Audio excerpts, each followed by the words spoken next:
Ladies and gentlemen, good day and welcome to the Mastek Limited Q1 FY26 earnings conference call. As a reminder, all participant lines will be in the listen-only mode, and there will be an opportunity for you to ask questions after the presentation concludes. Should you need assistance during the conference call, please signal an operator by pressing star then zero on your touchtone phone.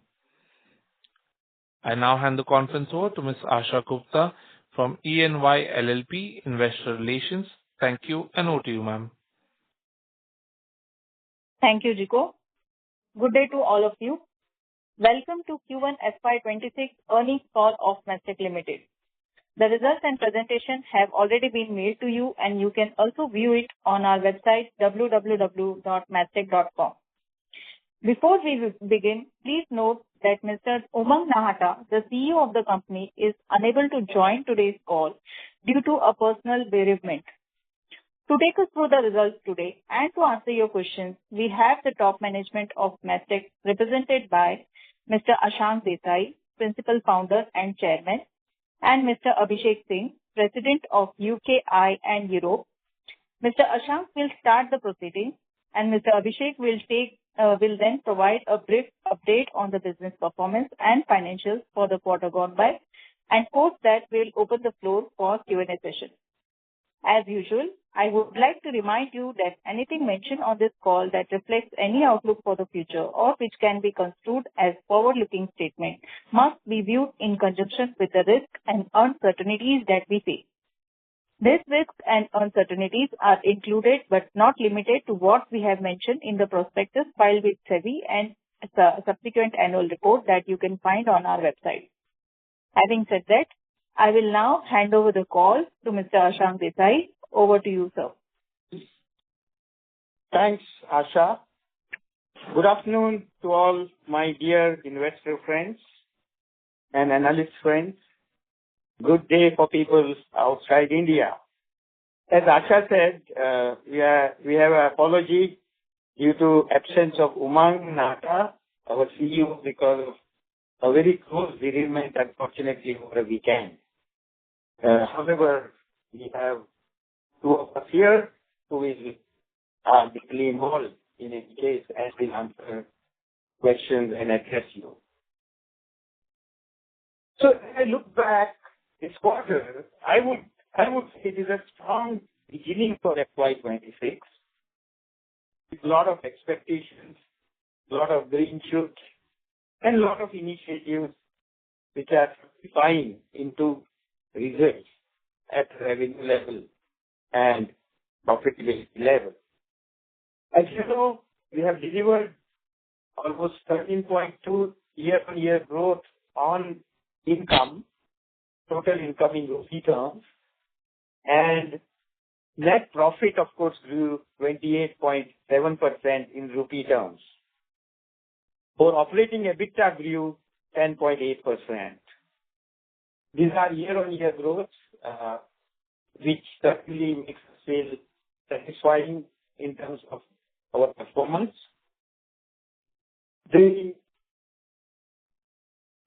strong point of the performance, of course, has UK, which has always been doing quite well over the last many quarters, as you know, for Mastek. We have grown 26.5% year-on-year there again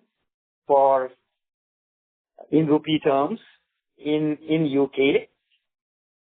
Certainly, we had big outcome, which is beyond our existing sectors in government and NHS. We were very successful in opening a large account in BFSI, and that kind of going to create certain goodwill and certain name reference for us, which we have talked about, and that is going to be a new point in our inflection point in our growth in UK.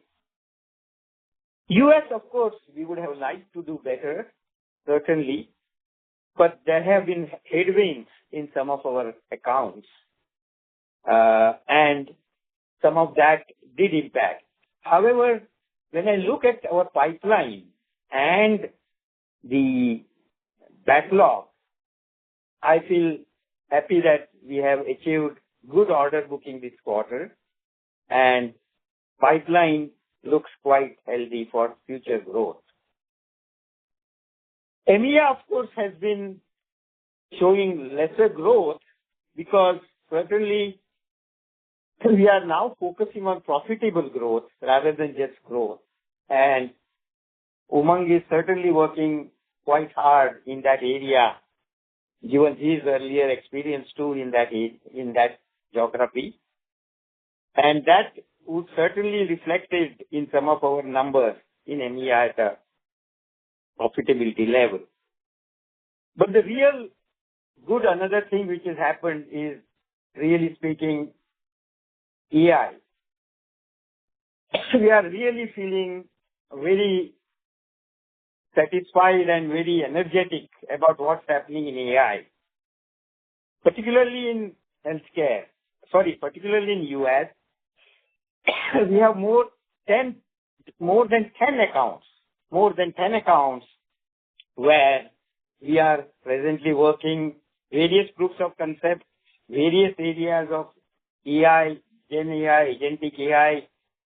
It's US, as you always know, has been ahead of others in terms of technologies, and our customers in all these areas do give us a great satisfaction. And with this 10 customers, more than 10 customers, in fact, driving that weight into AI market, we do feel that we have a great future ahead in AI, both, as I said, productivity improvement and possibly new applications. In terms of EBITDA, of course, our journey continues. We, of course, had issues in terms of headwinds in US, and that did impact EBITDA. And we also are investing, which we are not reducing our investment in tomorrow's technologies, as I talked. Both of these impacted EBITDA. Last point I will quickly talk is about team selection. Umang and his team and board together are very much involved in team of two senior people for us. One is a president for US, and second is CFO at a corporate level. We are quite near to the things. We have been shortlisting, we have been interviewing. I hope to see results very soon on that aspect. With that, I'll hand over to Abhishek, our president for US, UK and Europe, and all of you know him his earlier avatar as CFO. So Abhishek, please take over for me. Thank you, Ashank. Asha, just checking if I'm loud and clear on this side. Yes, sir, you're loud and clear, sir. You can go ahead. Super. Good day, folks, and warm welcome to everyone on our Q1 FY26 earnings call. As Ashank touched upon a few of the financial parameters as well as the operational update, I'll be elaborating it over next 25 to 30 minutes. I'm happy to take your questions right after that. So I'll start with the financial performance and weave in the business updates along with that. I would start with reiterating the comment Ashank made, which was about it is another steady quarter of robust financial performance, despite all the headwinds and macro situations that we have been experiencing in the major geographies that we operate in. All of you know the tariff-related situation which impacts retailers in the US market. You know the impact of war and uncertainty in the European market, and as a result of it, our clients are also impacted. But having said that, despite all those factors, our revenue grew very well at 12.5% year on year to nearly 915 crore, which represents a sequential growth of 1% and a constant currency decline of 1.1%. If we dive further into the revenue performance, the growth was predominantly driven by our UK and Europe business, which registered a 27% year-on-year growth in the reported currency and 8% quarter-on-quarter growth. This was I would call it as a 360-degree growth coming from all the major sectors that we operate in. Health was obviously the leader, having grown by 25 to 26% quarter-on-quarter, and it more than quadrupled year-on-year. The growth was also driven by a significant one from our enterprise business, as a lot of you tracking Mastek would know that it was not a major focus for us, but over the last few years, we have put in a lot of energy, and that is starting to show green shoots, especially in the BFSI and data-led growth. The growth also came from our secure government space, where one of the large logos that we landed in December last year, January this year, ramped pretty nicely. And our Oracle business across UK and Europe has registered few good wins, which gives us confidence of growth in the second half of the year. The revenues across our US market registered some headwinds on account of muted spend from our major clients that resulted in a flat year-on-year number and a 8.5% QOQ decline in dollar terms. However, there is a green shoot there because the order books grew pretty well, 25% quarter-on-quarter as well as year-on-year, and the pipeline continues to be fairly robust and strong, giving us confidence. Revenue in the EMEA market declined due to project closures, as stated by Umang, and in our prior conversations, we have been pretty clear that we want to pursue profitable growth in the geography, and as a result, some of the deals right shifting as much as projects coming to a closure, there was a decline in the revenues for the geography. If I shift the needle towards the profitability indicators, our operating EBITDA margins stood at 15% for the quarter. It declined 31 bips quarter-on-quarter. However, the most important point to note is that one of our largest clients, not just in the UK market, but the largest engagement, Pan Mastek, we secured a 2-year extension cum renewal of that client, and there was a major discount that we had to offer them. That discount kicked in and impacted for the whole quarter, and despite that, we were able to nearly have a flat operating EBITDA performance. So it just reflects our ability to absorb that discount, continue to make the investments in the talent and capabilities to grow the business forward. We reported 92.1 crore in net profit for the quarter, which has grown by 28.7% year-on-year and 13.5% quarter-on-quarter. If I look at some of the other financial parameters, the cash and cash equivalents stood at 549 crore versus last quarter of 622 crore. It decreased on account of the variable payout, which was nearly 100 crore plus within the quarter, as much as 50 crore plus of debt repayment. DSOs continue to be steady at 82 days versus 83 days last quarter and 92 days last year, this quarter.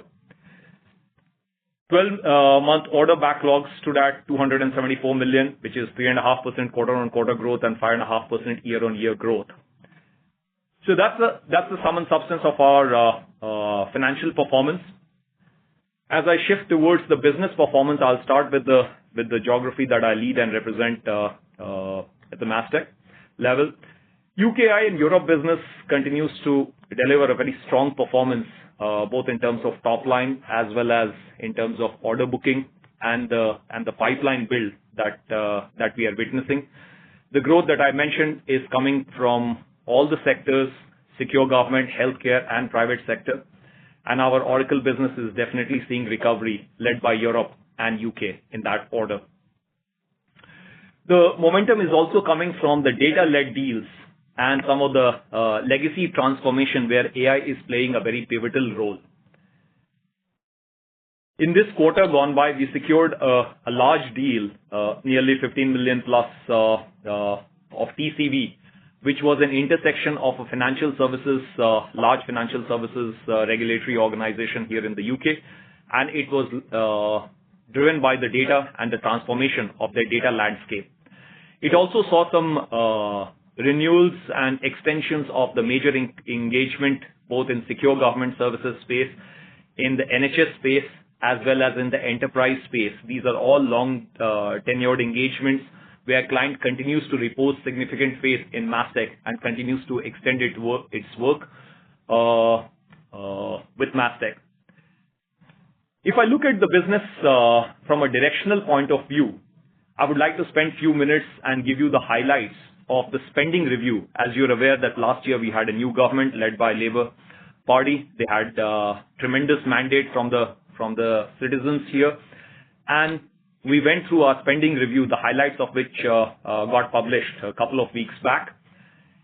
Some of the highlights which are relevant for Mastek and its business here in the geography are: there is a reiterated commitment on increased spend in digital and tech across the departments. The government has committed to a 3.25 billion transformation fund, which will be focused on public services, digital transformation, and AI-led initiatives. However, there is also a strong mandate of 15% reduction in admin cost through automation and technology over the next 5 years. Now, it is important to note that these cuts or these reductions would be achieved by higher digital spend or higher spend towards digitalizing the landscape that's already there. And that's where Mastek is very well placed and positioned to make use of that and help the departments achieve that. The second highlight is the focus on NHS transformation. As most of you have observed that our growth in the geography, both in this quarter as well as over the last 5 quarters, have been driven by the growth in our healthcare business. And that continues to be the major focus of the government. NHS has received 10 billion over the next 5 years, explicitly aimed at digital technology and infrastructure improvement, aimed at reducing the wait time and improving the operational efficiency for the patients. The key areas of spend would be electronic health record, integrated care systems, and patient portals that allows for doctors and patients to engage with each other seamlessly, as well as for the capacity to be available across the health systems or across the regions within the NHS. The third highlight would be the commitment towards the cloud and efficiency push, government-wide mandate to deliver 14 billion in savings through digital and AI by 28 and 29. As I said in the first point, this further reiterates the fact that suppliers like Mastek, strategic partners like Mastek, will be engaged very closely with the departments in shaping up those spend to achieve the savings and efficiencies. Then there is a transition outcome-based digital funding model being established to unlock better value for money and more responsive delivery. There is a new procurement policy that has also been launched that essentially wants the suppliers to outline the KPIs delivered, the outcomes achieved.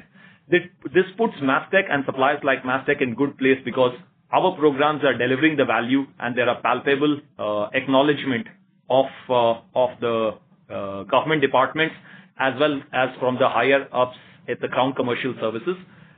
These things, when published, allows for other buyers to see who are credible suppliers and possibly consider their offerings. So this also augurs well for us. Last but definitely not the least is the continued commitment of the government in terms of removing the technical debt and strengthening its position in the cybersecurity space. I'm happy to confirm that Q1 order booking also represented Mastek's first commercially completed win on the cybersecurity and services framework in one of the large public sector departments. So sum and substance being that the beneficiary of the spend review are Health and Ministry of Defense. Both places Mastek is very well entrenched. And then there are clear mandates on efficiency and adoption of AI, including other automation tools, where again Mastek is in the pole position to secure the benefits out of it. Moving forward to the US geography, I would say that while the headwinds in two of our major sectors, retail and health, resulted in the quarter-on-quarter revenue decline and the year-on-year flat revenue performance, however, there are some green shoots and interesting developments that are worth noting here. Some of the major deals or the key deals within the quarter that we won were mostly led by our AI capability. The AI-led testing automation capability strongly resonated with our Oracle clientele, and we won 4 or 5 new deals just on AI-led testing. These are small POCs at this point of time, sub $500,000 to $1 million kind of engagement, which can be delivered over next few quarters. But the key point is that the clients are willing to test the technology, willing to take the advantage of that technology and use Mastek as their sounding board to test it and further adopt it. The second part is the renewed commitment towards building the sales team led by the geography head. As Ashank alluded, we are in advanced stages of onboarding my peer in the US geography. And the focus of Umang himself, he spent over last 6 weeks in the geography, meeting the clients, restructuring the team, reorientating the team for where the growth opportunities are. And one of the key themes continues to be, apart from the AI-led opportunities, is the account mining and broadening our services in the accounts that we have. As most of you know that we have made acquisitions in the Salesforce capability, the data capability. These accounts have historically experienced only one service line led engagement. And as we are moving towards their business problems, business challenges, we are understanding the fact that we can bring in other capabilities as well. Data clients are looking for CX modernization as well. CX clients are looking for data solution and how do they monetize their data and basically impact the client outcomes. So this is the commingling that he has been driving, and we are seeing the robust pipeline as much as some of the conversions as well. EMEA market will continue the focus on profitable growth, and this will be driven by our foray into healthcare space. As most of you know that healthcare has been a strong point, but the foray would be towards what I call as the electronic health record or the acquisition of Cerner by Oracle, where Oracle is calling it as a healthcare GBU, and we have onboarded a very seasoned Cerner professional who has an insight on combining our traditional Oracle capability with healthcare and Cerner capabilities to lead that growth. And this capability, ladies and gentlemen, would be relevant for all the geographies that we operate in, as much for UK, Europe, as much for the US market. Overall, I would conclude the narrative with the reaffirmation that we are not only restructuring ourselves in the US market as much as finding the avenues to drive the growth.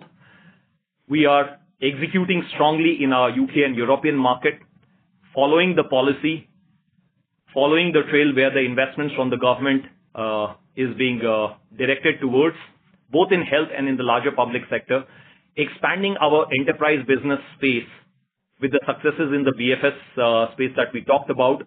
Horizontally looking at app dev and data continues to be the strong pillar for us in the geography, and EMEA market for the strategic capability that it helps us build as much as profitable growth. With that, I will offer it back to the operator to take the questions, if any. Thank you, folks. Thank you very much. We will now begin the question and answer session. Anyone who wishes to ask a question may press star and one on the touchtone telephone. If you wish to remove yourself from the question queue, you may press star and two. Participants are requested to use handsets while asking a question. Ladies and gentlemen, we will wait for a moment while the question queue assembles.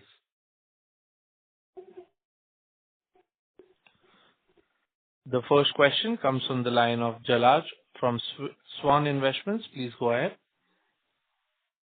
Hello. Hello. Yes, hi, Jalaj. Go ahead. Thank you. Thanks for the opportunity. So my first question was around the UK geography. So it's heartening to see both growth and margins coming together this time. I just wanted to understand that on a segmental level, we are sitting almost at 19% lower margins. When should we understand that it goes back to 23? Is that happening near term, or how long would it take to go back there? Jalaj, thank you for your question. And I want to reassure you that we in the geography as much aspire for going back to the same levels of margin. However, it will be a slow build given the twin facts of the growth that we have experienced over the last 5 quarters. They come with very differentiated capability ask, which was not our traditional strength. These capabilities require us to have program managers, product managers, enterprise architects, chief architects, which are essentially being sourced from the market right now as a lateral hire. And these capabilities take a longer duration to build. What we are focused upon right now is having the graduates and apprentices program here in the geography to generate a pool of security cleared resources who will contribute to the margin improvement. So right now it's a subscale investment of 25 or less FTEs who are getting trained. The second one is that the quarter also experienced a massive discount impact of the largest client engagement that we had, and despite that, we were able to improve the margins. So, absorbing the impact of the discount and investing in the future workforce via the graduate and apprentices program, this will take us a few quarters before you start to see the benefit of those. Okay, got it. Understood. So sorts of a temporary push in discounts. So, and just on the discounts part, is it a broad-based thing which is happening around, or it's very client-specific or account-specific we have had? This was an account-specific one, Jalaj. But the fact that it was one of our largest clients, yeah. Mm-hmm. Got it. Understood. So the impact was a little bit more. Got it. And sir, specifically on the US, just wanted to understand that either there is growth or there is margin, both are not coming together, and it's very volatile. If I were to just compare it to a UK geography. So, what are we... So partially, your headwind in the US economy explains it, but otherwise, are we set as an internal engine for the growth whenever it comes? Are we there? It is going to take longer. Thank you, Jalaj. I guess this might be the question of many other participants on the call. So let me try to answer it in a comprehensive fashion. You're right that it's either growth or margin. But having said that, US in the context of Mastek still continues to be a nascent geography. It is the phenomena that impacted us the most was the muted spend by couple of our largest clients. If you look at it, one of our largest engagements in healthcare space, payer space, they ramped down significantly given the cost pressures that they were experiencing, especially in the payer segment. And the retail, as all of you know, is reeling under the impact of tariffs, so they are cutting their discretionary spend. Both these accounts had an impact on our top line. Now, you would imagine that some of the cost or the structural cost of operating the US geography is nearly fixed. The efficiencies or the cuts that we had to drive has been done, and this is what I call as the skeletal spend on which the US geography will be built up. So the next million or 2 million or 5 million or 10 million, if you look at it quarterly or annually, the revenue that comes in will contribute disproportionately to the bottom line. And from where we stand, Jalaj, I would say that we see that we have bottomed out for sure. So as the revenue grows over the second half of the year, it will get back to its operating EBITDA levels, which is the near double digit to the low double digit that we have experienced. So that's the way I would explain it, that there are green shoots given the pipeline, there are green shoots given the AI-led deals that we have concluded this quarter, and the confidence that we have given that clients are interested in having these conversations. Also, the fact that time spent by Umang restructuring it has ensured that the team is talking pan-Mastek capabilities in each account and not just a particular service line or a particular capability. So which ensures that you are mining your clients and making it what we call as customer for life. So yes, there are some immediate pain points as you saw in the quarter's performance, but we see it a lot more robust from the current vantage point, Jalaj. Thank you. Mr. Jalaj, may we request you to rejoin the queue for follow-up questions, please? Thank you. Our next question comes from the line of Ravi Menon from Macquarie. Please go ahead. Hi, thank you for the opportunity. Obviously, just wanted to understand the segmental margins, and that shows that UK and Europe profitability has improved significantly quarter on quarter. And I think this is despite the productivity benefit that you said, the discount that you've given. So wanted to understand what's helped this improvement. And similarly, the EMEA segment profits are down nearly 48% year on year, while the revenue is down only 16%. North America, I think you did explain that, there was a lot of fixed cost, and now the segment margin is just 2.9% versus last quarter's 12%. It's a big swing in profitability, but you're saying that could bounce back. So just I would appreciate your thoughts on all these three segmental margins. Again, thank you for your question. Again, some of the UK profitability or the UK and Europe profitability is a function of the maturity of the geography. We have a very clear line of sight of the programs that are ramping up, and in that phase of ramp up, it may be dilutive, and when does it come back? So Q4 had, if you recollect, had also a pretty stellar revenue performance sequentially over Q3. The ramp-up cost had come in. There were a lot of one-timers that actually came in in one go. Some of those benefits we have experienced as it ebbed in Q1. When we ramp up the security cleared environment, you have a holding cost of folks because they go through the security clearance. Security clearance is for each department or each engagement. So some of those things, I would say, naturally tapered out in this quarter, and it helped us recover. Also, the fact that we had given this discount, conceptually, it was agreed with the client way back in November, December of last year. So we had good solid 3 to 4 months to prepare ahead of time to see what we could do with the pyramid, what we could do with the grade mix and stuff to help offset some of these impacts coming our way. So the best way I would explain it is the relative maturity of the various geographies and our ability to plan ahead of time and execute, which we are now taking it across the geographies under Umang's leadership. So that's what helped us recover in the UK and Europe segmental profitability. However, we are continuing to invest in the graduate program so that we have the workforce for future as the business growth becomes more and more visible.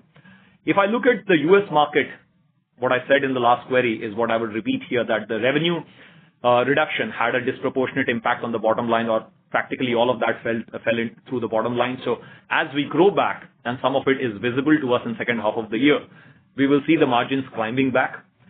Middle East is a function of just timing. I would call it as per our policies, we had to make provisions of that bad debt, and the payment is impacted by the client cyclicalities and client situations. So as it recovers, I think next quarters would have a better margin performance.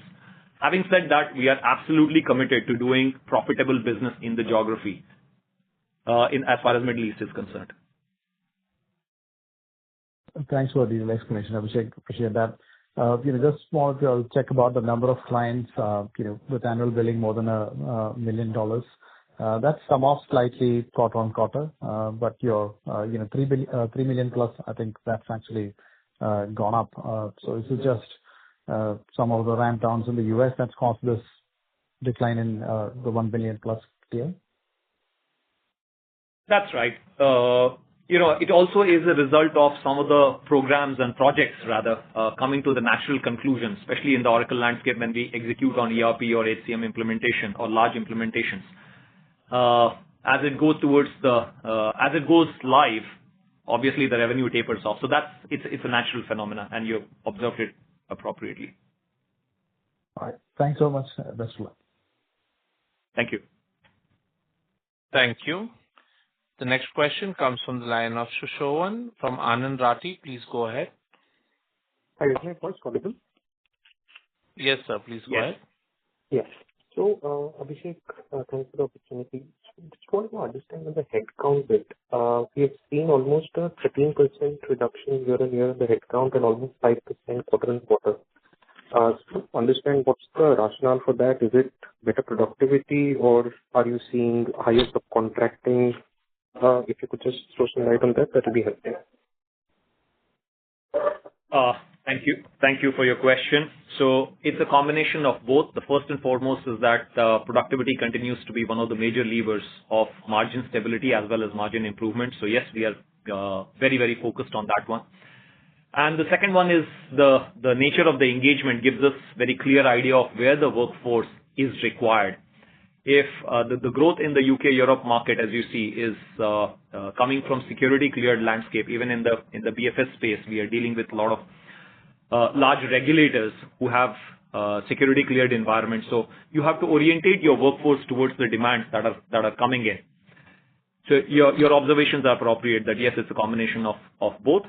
Having said that, we are looking at where the requirements are, and if we need to hire within the geography to train the workforce for the current and future requirements, we are doing that as well.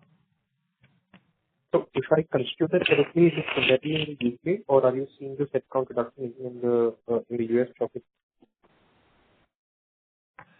So yeah, the reduction is predominantly driven by our offshore population that we had, some programs that ramped down had a reduction. The trainee workforce that went into production, there was a natural attrition as well. Some of our high skills are experiencing attrition as well. So yes, it's a combination of all. But in the UK geography, we have had net headcount increase. Thank you. Thank you. Our next question comes from the line of Hasmukh from Tata Mutual Funds. Please go ahead. Hi. Thanks for the opportunity. Just one additional question on the deal win front or the 12-month order book front. Here, definitely from last couple of quarters, there is slight improvement, but how to think about this? So few quarters back, we were doing 15 to 20% sort of year-on-year growth here, right? Now, with the nature of deals which you are calling out, that they may come at a, let's say, lower ACV, higher TCV sort of let's say, number. So in that context, how to see this number going forward? Thank you, Hasmukh. I would like to qualify that we are not seeing a lower ACV and a higher TCV deal. The businesses that are coming in are reasonably well spread out in terms of ACV to TCV ratio. One of the reasons why our 12-month order backlog is not growing as robustly is some of the large chunky engagements that we have in our public sector estate here in the UK is going through its extension or renewal. So it will experience or it's getting a shorter renewal, given that the spend review and the budget approvals from the government had not gone to the departments. So the departments were just giving you a 3-month or a next 6 weeks kind of extension. Now, I would expect that some of these things should come in, especially with 2 of our major engagements in health and in secure government space. But I don't see any major cause of concern here, though the numbers are not translating. Got it. Thanks. Thank you. Thank you. Our next question comes from the line of Amit Chandra from HDFC Securities. Please go ahead. Yeah, thanks for the opportunity. So my first question is on the margin expansion that we have seen in the UK geography. So what part of the margin expansion there has been attributed to currency, if you can quantify that? Plus, overall, where we are in terms of our journey to achieve the 17 to 19% margin. Obviously, we know that we have seen the pressure in margin in the US geography and the Middle East in the Middle East geography. But overall, where we are in that journey. Hi, Amit. Thank you for your question. So first and foremost, Amit, the major expansion in margin that we experienced in the UK, it's worth noting that most of the businesses we deliver in the geography. So there is no margin expansion, at least for the onshore portion. The only offshore portion would have the benefit of it. So I would say that it wouldn't be more than 25 to 30 bips overall here, as far as the UK business is concerned. You asked something on the US and I missed catching that one. What was your question on the US? I was just trying to understand where we are in terms of the margin journey that we earlier alluded to, 17 to 19% at the company level. Okay. Thank you, Amit. So I would say that as far as this financial year is concerned, we are pretty committed to having a stable margin performance and pull all the levers that helps us maintain that stability as well as create the positive bias. As you can see with the UK business, and I outlined that we are further investing in the workforce that will form that will meet the demands of the future. And those workforce will come at a better margin because these are the graduates that you're training from within, as against hiring laterally. So all these initiatives that are going in parallel also consume your margins as much as giving you the margin improvements. So I would commit on behalf of all of us that we are more towards stable to upward bias for this financial year. Okay. And in the US geography, are we seeing some higher attrition there at mostly at the top management level in the US? Not really. The attrition that happened, Amit, all happened either in the early part of Q1 or late part of Q4. And since then, we are now in the net hiring mode, both the hiring of onboarding of US geography head as well as couple of account managers, increasing the sales coverage. So I would say that from as far as the leadership role is concerned, we are in the net hiring mode in the US geography. Okay. And the last question is on the Middle East geography. Do you have any plans to exit that geography? No, Amit. There are no such plans. As a matter of fact, what we are trying to do is to use that geography for really strategic purposes. The first and foremost point is how do we keep that geography profitable, which means even if you have to reduce the engagements but have profitable engagements only, that's the focus. The second one is what I touched upon in the early part of conversation is that Oracle has converted health into GBU unit after the global business unit after the acquisition of Cerner and integrating it with the fusion capabilities. So that geography forms the incubation of Mastek's Cerner healthcare and fusion capability intersection. We have a very senior ex-Cerner professional and CIO of multiple health organizations join Mastek early part of Q1. He's driving that strategic initiative where his test cases will be in the Middle Eastern market, and then it will expand beyond in the APAC as much as Europe, UK, and the US markets. So Middle East provides us with some strategic value. Okay. I will add, Abhishek, saying that, as you rightly mentioned, that is the way it has been contributing, and this is not only last quarter or last year, but last few years, that certainly there has been large talent development and POCs, etc., which have benefited the other sectors. Okay. And lastly, on the CFO hiring, when we will have a stable CFO?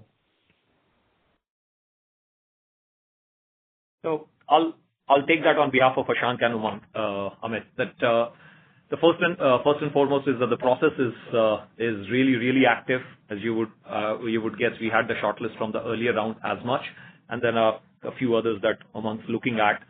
And again, the idea is to be within the statutory timelines that are there. As you know, without a CFO for 90 days, we tend to be in the penal zone with the company law. So we want to do it at the earliest, Amit. That's the best I can share with you. Okay. Thank you. Thanks. Thank you. Thank you. Our next question comes from the line of Naveen Baid with Nuvama Asset Management. Please go ahead. Thank you. Thank you for the opportunity. Just wanted to know what was the subcontracting cost for this quarter? Say that again. I heard you as subcontracting cost. I didn't get the full question. Yes, for the quarter. Subcontracting cost for the quarter. I think I don't have that number top of my head. We can have it to you via Asha. Sure, not a problem. I don't have the exact quantum. I'm looking at the segmental, but I don't have the exact quantum. Okay, sure. No worries. I will take it offline. Sure. Okay. Thank you. Our next question comes from the line of Shankar Narayanan S. with iThought PMS. Please go ahead. Hi, sir. So my question was regarding the revenue by contract in terms of time and material. So there's a slight increase in the time and material contracts. I could understand it's partly due to the nature of the business, but in these uncertain times, don't you think that we should be more focused on fixed price contracts so that would help their margins? I just want to hear your thoughts. Thank you, Shankar, for your question. I would like to tell you I'm smiling at this one because of the two reasons. Engagements with client on T&M or fixed bid, neither of them give you more assurance than the other model. it's essentially about what is ailing the client and what is it that you are trying to solve. You can solve it as effectively in the T&M engagement versus fixed bid or outcome-based engagements. Traditionally, yes, as an industry, we have made more money on fixed bid because of the rotation, the grade mix, and whatnot. Having said that, in the Mastek context, the kind of work that we do, the high-end transformation programs that we do, these things are relatively immaterial. It's about the skills and the capability that you bring in and the differentiated price that you can get for that. So I don't see this as a cause of concern. However, I acknowledge your question that higher fixed bid means higher, better margins, but it also means significant risk coming your way. If you don't manage the scope, there can be scope creep, there could be change management that needs to be delivered effectively for you to protect your margin. So both types of businesses comes with their own risk. At this point of time, I would say that we have a healthy balance. And last but definitely not the least is all the government engagements essentially happens in the T&M fashion. It has a fixed price, but it gets done in the T&M fashion. So we call it as deemed T&M or deemed fixed bid, because that's the fixed price and you have to do it in a T&M fashion. So we feel reasonably comfortable with the mix that we have. Got it, sir. Thanks for explanation. So my second question is regarding your revenue target. Sorry to interrupt you, sir. Mr. Shankar, before you go ahead, may I request you to use your handset, please? Your audio is slightly muffled, sir. So is it audible now? Yes, sir. Please go ahead. Better. Yeah. Yes, sir. Sir, what kind of revenue target do you set yourself for the next 3 to 5 years? Because during April 2022, you have set $1 billion revenue by 2026 or early 2027. I could acknowledge a lot of uncertainties happened from that period on. So from here on, what revenue target do you fix for the next 3 to 5 years? I think, Shankar, that's... Yeah, please Go ahead. answer everything. Yeah, please. Thank you, Ashank. So I would say that I won't delve into those aspects, Shankar. Our focus as a management team supporting the chief executive and reporting to the board is profitable growth with consistent northward trajectory. If you look at our own journey across different regions, you will find that we have had years of less than 10% growth, and here we are talking about 8 to 10% quarter-on-quarter growth as much. So the key focus for the management team is about the northward journey, and the continuous calibrated effort gives you predictability of your growth and gives you higher confidence of growth, helps you navigate the uncertainties that comes your way. The numbers are the result of that calibration. The realities of our business are very different in different geographies. So right now, our commitment is maintaining a northward trajectory, both in terms of top line as well as bottom line. Ashank, I will welcome your ambition and your vision here as a supplement to what I outlined. No, as you well said, that's what you well answered it. Obviously, we would like to have faster than industry growth. Over the last 4 or 5 years, we have done that through organic and inorganic together. And that pace, we would like to continue in terms of growth. And that's where our ambitions were expressed in that particular time. And we continue to move towards that. But we are seeing that it is about aspiration as much as the vision, rather than just setting a target. This is what we aspire. We aspire for faster than industry growth. We aspire for a much larger share of market. And now with AI and other things, we really see a green shoots all over. Got it, sir. Thank you. Thank you. The next question comes from the line of Ravi Naredi with Naredi Investments. Please go ahead. Sir, I can ask this question to Ashank sir also. May 22, our net profit is 333 crore, then 310, then 311, then 376. So in last 4 years, we barely grow. So can you tell more commentary for next 4 years, and when our higher staff will join This is my main question from you. So your observation is correct about the profitability, and certainly large part obviously comes from the cost increases that have happened and in terms of investment that we have made. Both of these have generated into this kind of situation in spite of our best effort to go back to higher EBITDA. So I think I would not like to announce any targets for next 4 years, etc. As I said, we have been calibrating ourselves against the industry, particularly companies of our size, plus and minus, and we feel that we will be well within the overall industry numbers and like to do better, as I said. So I would not like to put some 3 or 4 year target. Abhishek, you can add. Thank you, Ashank. Ravi, you touched upon a very important aspect here in terms of profitability or the bottom line growth, essentially, which is what gives the confidence. But I would like to, and this is very, I would say, generational question that I would like to answer from my take. 4 years back when you referred to it, the kind of profitability we experienced was driven by twin phenomena, which were both because of the COVID. The first and foremost was that the SaaS platform adoption had gone through the roof. As a result, our Oracle service line business at that point of time, only 1 year into the acquisition, had grown phenomenally well. And as the last gentleman asked that question on fixed bid, the predominant engagement was fixed bid. And something that really helped us was the fact that there was no expenditure whatsoever, whether it is your office expenses, travel, hospitality, meals, entertainment, client engagement. There was an obvious cost saving that the organization experienced. As a result, there was a disproportionate profitability both in absolute as well as in percentage terms. And that was the juncture when Mastek looked at its profitability and it had to make one of the two choices. Do you continue to enjoy this profitability, albeit for a short time, or do you invest in the organization to make it a robust organization for future? And some of the things that Ashank touched upon is what we have done over the last 3 to 4 years.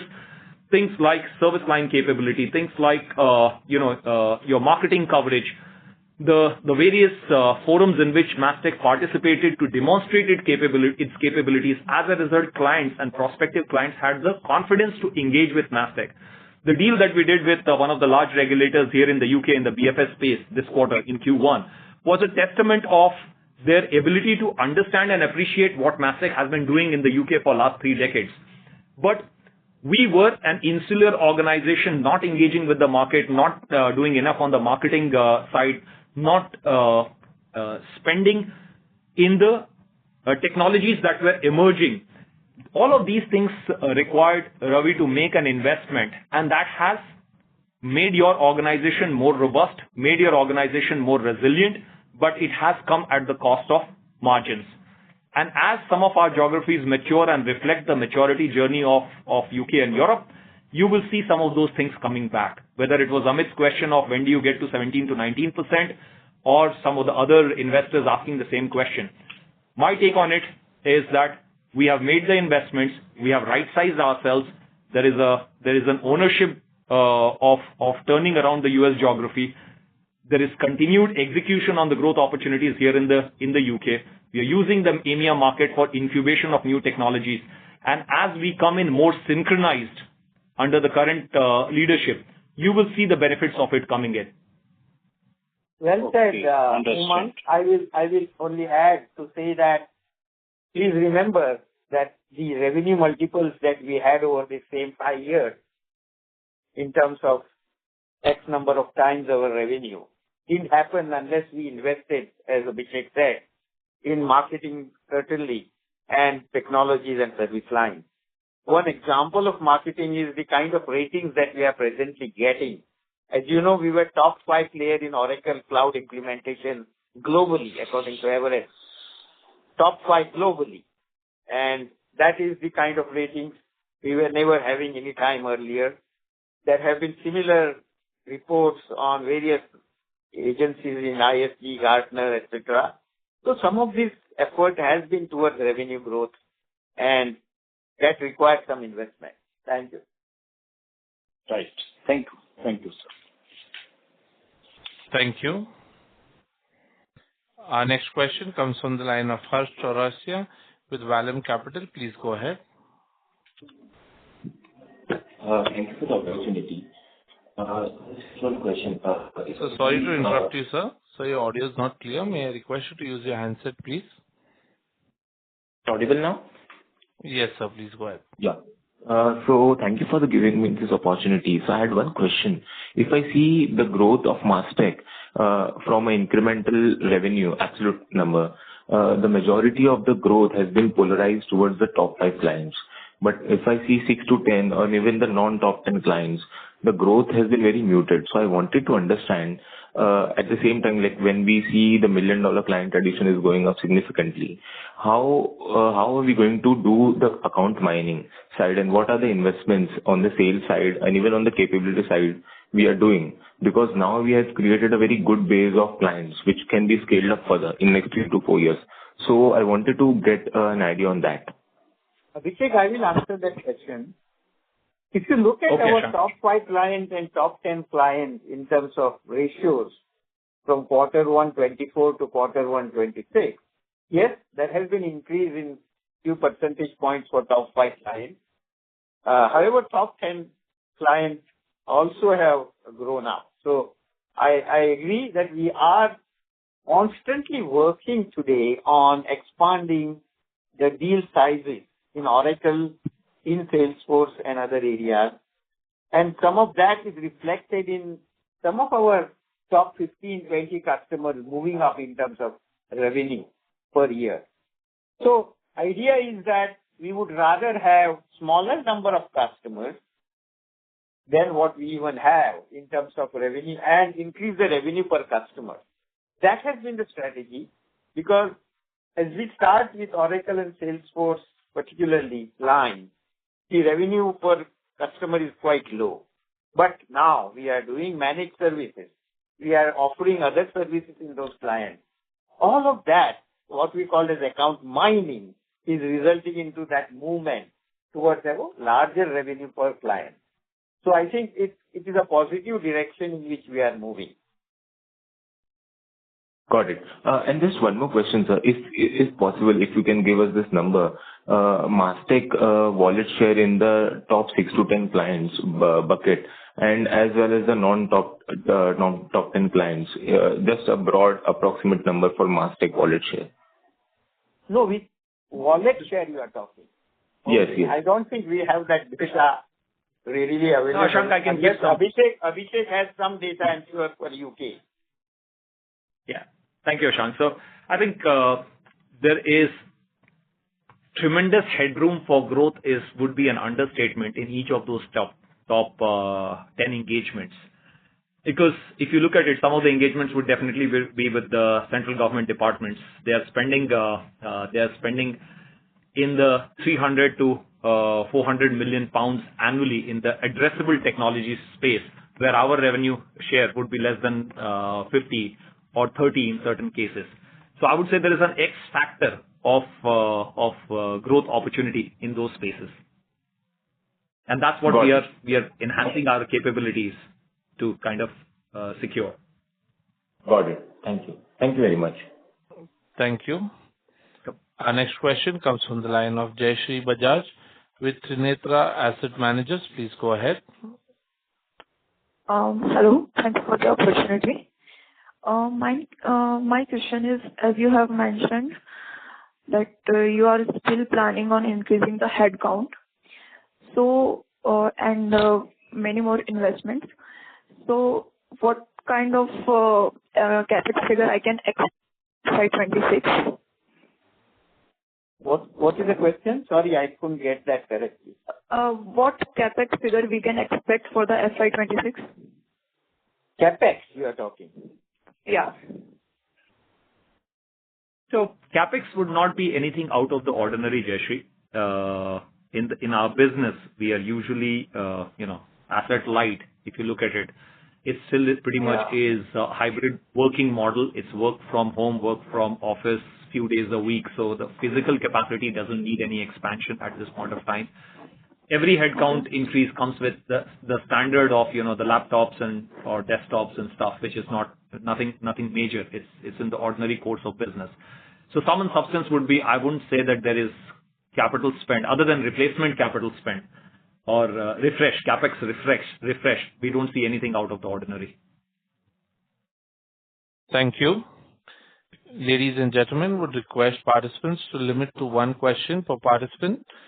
Thank you. Our next question comes from the line of Varun Gandhi from Fident Asset Management. Please go ahead. Hello. Thanks for the opportunity. My question to the management would be, I see that we're developing capabilities within AI, fine-tuning LLMs and doing customer-specific tailorizations. However, this part of developing models, etc., would be commoditized, I see, somewhere in the low-tech AI segment. What does the management have in view, or how does it think about this market evolving? Because I believe this is the most fastest growing segment also within your revenue. You must look at it as a growth vector for the whole industry, yes. But for companies like Mastek, it has some special significance. For example, there has been large legacy code which is lying all around in the world. And some of the great experience we had with one of our customers in UK, which Abhishek can of course talk more about, is one of such examples where we have opened up markets which were not available earlier. So commoditization is not something that does not happen in any technology. It does happen. However, the opening of doors that are happening, opening of new areas of work that are happening, opening of new applications that we are doing due to AI. Like in healthcare, we are doing something which kind of would not have done without AI. So some of that is totally new. So it is not just new technology added, doing faster, better, but it is something much more than that. So to Mastek particularly, as I said, it is opening up some market segments which were not available. So we are much more enthusiastic, and we are putting, of course, time, effort, money into it. Abhishek, maybe you can add. Thank you. Thank you, Ashank. I think, Varun, you've touched upon a very, very important question here, and something that in our financial conversation we didn't touch upon as much in these chats. So you are right that LLM is a commodity. Productivity is a given. Deployment will be the differentiator, Varun. Who deploys it best to deliver the outcomes that the clients require? This wave is about human and machine teaming. AI on its own is not going to deliver it. It still needs the human touch, human interface to deliver better outcomes. It is basically a better tool with competent people, with right leadership and right attitude to deliver the outcomes. What Ashank touched upon is a successful legacy transformation use case that we have delivered as we speak that gives us the confidence to now approach those organizations whose applications are legacy and dated, and they run significant risk if they were to not modernize because A, it's not scaling, but B, it is also an operational risk for them. Languages like Pascal or Delphi, these are written 30s and 40s of years back. They're still operating, but businesses have significant risk of how do you touch them. We have demonstrated it now, and now approaching our clients to say, how do you want to go about it? Here is the playbook. Here is what you do. Here is how you de-risk it. So this is, as Ashank touched upon, this is a major opportunity for us here in the UK, as much as the successes that we have experienced in the US market with AI-led testing. That's giving clients the confidence that they can explore more with people who are, or partners who are not bringing it as a proof of concept, but who have been there, done that, and delivered the outcomes. So we are approaching this with a very high degree of confidence, having secured the deals and delivered the outcome at a very large scale for an existing client. Understood. So as far as I see, it's a growth opportunity, revenue growth opportunity, as well as your differentiation here is that you've already demonstrated product efficacy. Am I understanding it right? That is how you're differentiating. Yes, you summed it very well. And it also will be your margin improvement levers for future. All right. Thank you. Thank you, Abhishek. Thanks, Varun. Thank you. Our next question is a follow-up from Ravi Naredi from Naredi Investments. Please go ahead. Thank you very much for follow-up question. Sir, from which geography we expect better growth in next few years, like MEA, UK and US? And why not we appoint separate president for each region so company can grow in a better way? Thank you, Ravi. Thanks, Ravi. We indeed have a separate president for each of these, as you know. We have president for Americas. We have Abhishek here, who is president for Europe and UK. And we have person heading our EMEA market. So I didn't quite get the question. So we are focused along those lines. But Abhishek, you can add something. Thank you, Ashank. So, Ravi, to the two parts to your question. Yes, we have got heads for each of the geography who are responsible for the P&L outcomes of the geography. That includes order booking, revenue, and profitability, as much as the tech direction, working with our central colleagues. So, yes, we are very well situated structurally. And to the other question of yours, where would the growth come from? I think each geography is in a different trajectory of its maturity and growth. While US is looking at Mastek being a champion challenger to disrupt the established incumbents who have got large wallet share with large enterprises with its AI-led capabilities and ability to do the legacy transformation.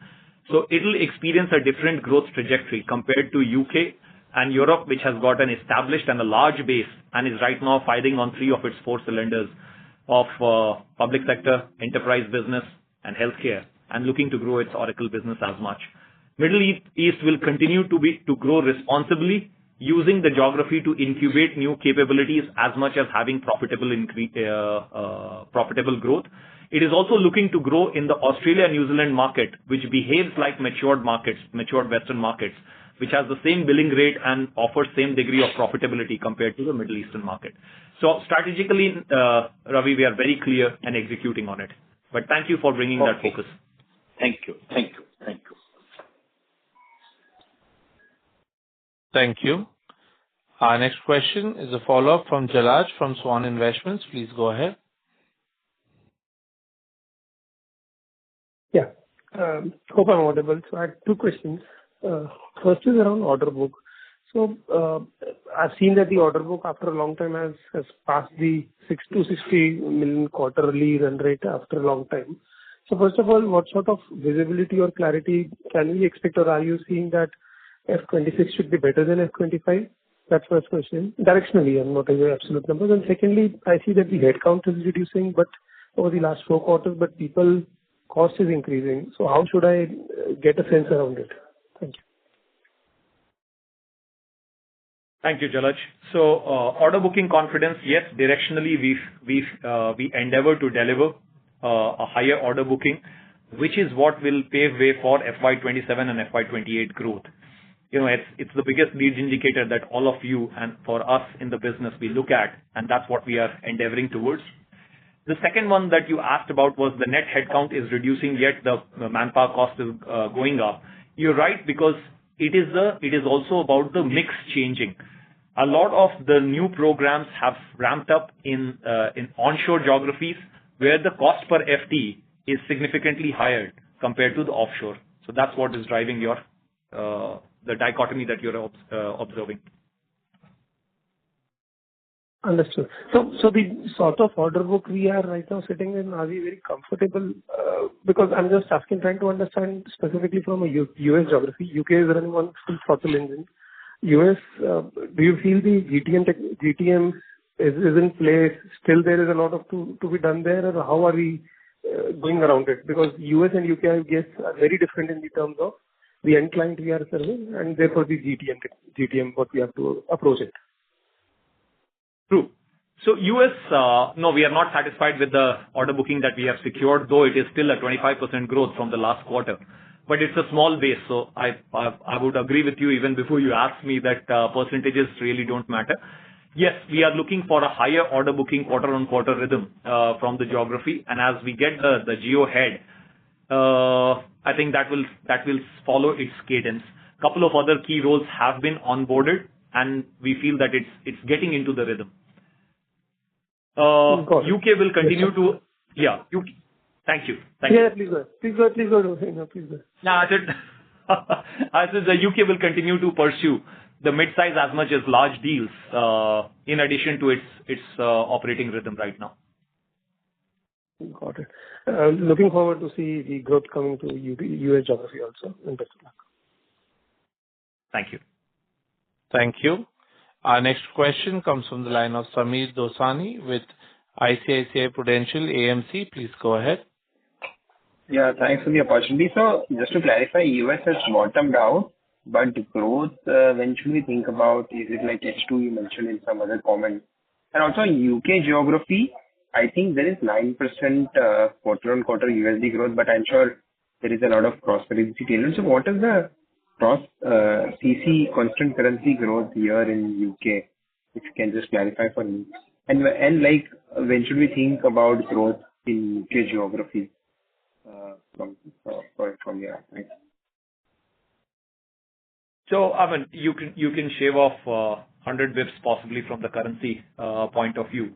But the key point here, Sameer, is that it's a fairly robust engagement here in the geography in UK, whether it is health or defense or central government departments or our pursuit in the BFSI space, the deep account mining or helping the clients go on the modernization journey, the clients who have been with us for a couple of decades now in continuity, and we are helping them modernize. There are different flavors that gives us different degree of confidence. One of the investors did ask question on the fixed bid versus T&M. One of the biggest transformations that we have done using AI has been in the outcome-based fixed price, which gives us the confidence that you can take this to the market and secure the client on their cost, on their time, and get them the outcomes. So long and short of it is that we would like to maintain this trajectory and secure a healthy growth to ensure that pan Mastek, we are delivering a double-digit growth.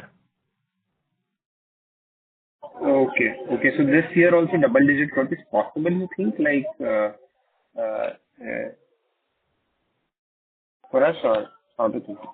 Sameer, headwinds, Q1, we started little soft as far as other two geographies are concerned, but who's to say there is still solid 8 months ahead of us. We can execute on that. That's the ambition. That's the endeavor. And, just one or two deals can allow us. Still we are a relatively smaller base. So one or two deals executed well within the year can get us the momentum to get back to the double digit. But yeah, there is a headwind. You rightly observed it, but we remain committed to get to that point. Yeah. Because, okay. And US, should we grow from here? Like Q2 onwards, will we be able to show growth in US geography? So there is a positive bias from where we stand here. There is a positive bias, and there is a relative confidence for H2 to demonstrate growth. Okay, got it. Thanks very much. Thank you. Thank you. Ladies and gentlemen, that was the last question for the day. I now hand the conference over to the management for closing comments. Thank you. I'd like to thank everyone for their interest and very rounded questions. Yes, we've started the year well as far as bottom line is concerned, as far as growth from the major geography is concerned. The job is very well cut out for our US business. That will be led by AI. That will be led by the new leader. That will be very well supported by all of us across the geographies, be it Middle East or be it UK. We will all bring our capabilities and capacities to align well with delivering that growth.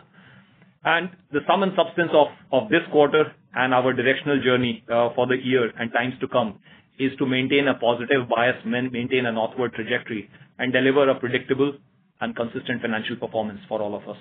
Thank you. Thank you. On behalf of Mastek Limited, that concludes this conference. Thank you for joining us, and you may now disconnect your lines.